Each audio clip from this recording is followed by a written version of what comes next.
Is there a difference between happiness and inner peace? Yes. Happiness depends on conditions being perceived as positive. Inner peace does not. In a world full of distractions and constant noise, the teachings of Eckhart Tolle offer a breath of fresh air. Tolle, a renowned spiritual teacher and best-selling author of The Power of Now, emphasizes the importance of living in the present moment and freeing ourselves from the endless cycle of thoughts that keep us trapped in the past or anxious about the future. Realize deeply that the present moment is all you will ever have. In today's rush, we all think too much, seek too much, want too much, and forget about the joy of just being. Some changes look negative on the surface, but you will soon realize that space is being created in your life for something new to emerge. His philosophy is simple yet profound. True happiness and peace can only be found in the now.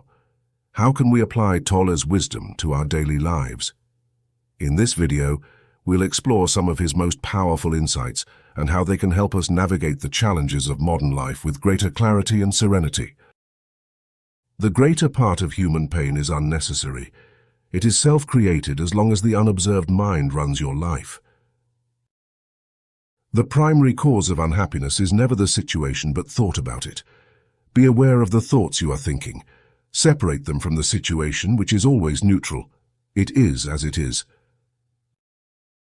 Acknowledging the good that you already have in your life is the foundation for all abundance. Time isn't precious at all because it is an illusion. What you perceive as precious is not time but the one point that is out of time, the now. That is precious indeed. The more you are focused on time, past and future, the more you miss the now, the most precious thing there is.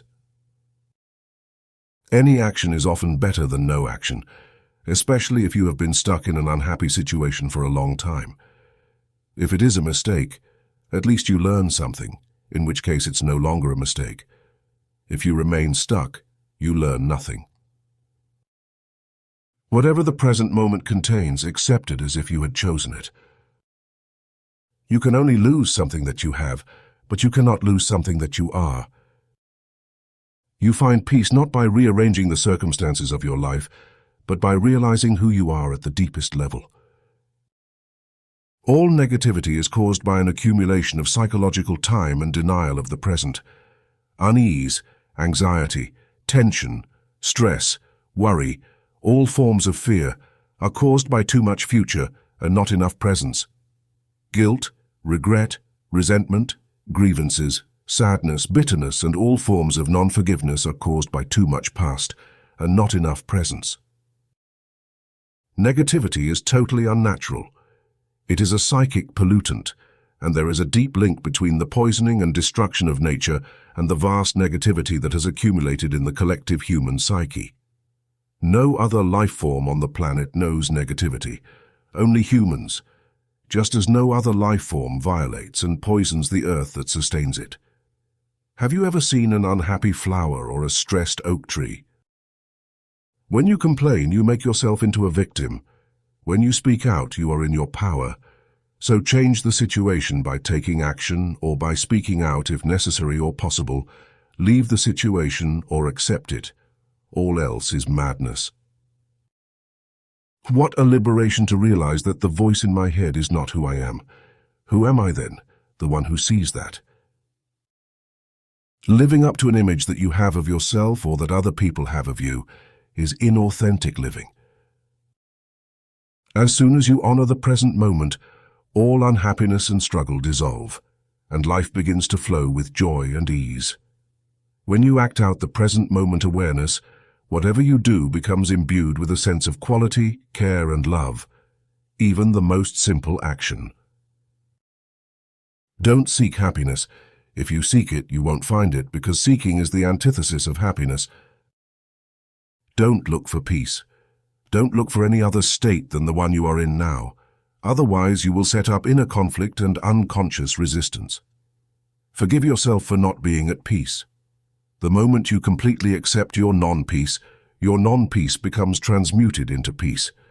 Anything you accept fully will get you there, will take you into peace. This is the miracle of surrender.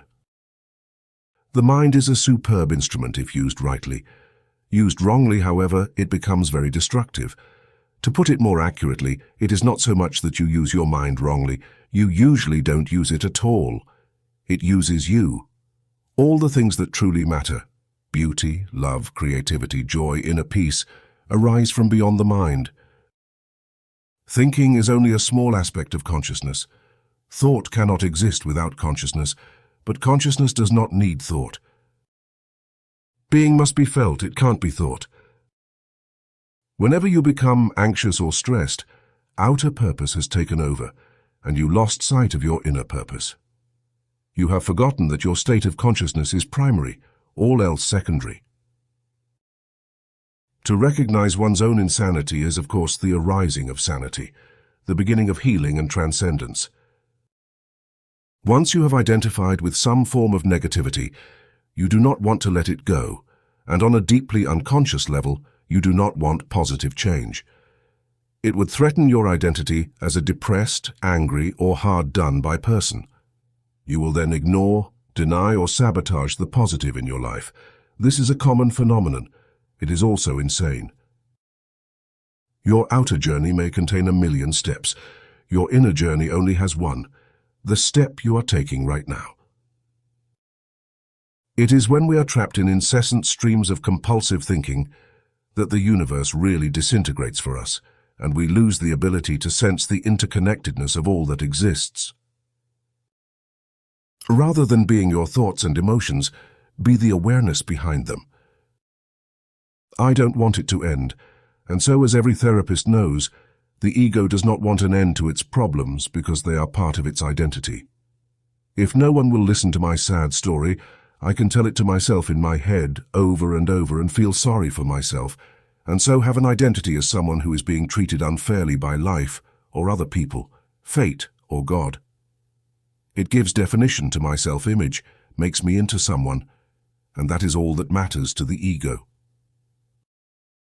The greatest achievement of humanity is not its works of art, science, or technology, but the recognition of its own dysfunction. The beginning of freedom is the realization that you are not the thinker.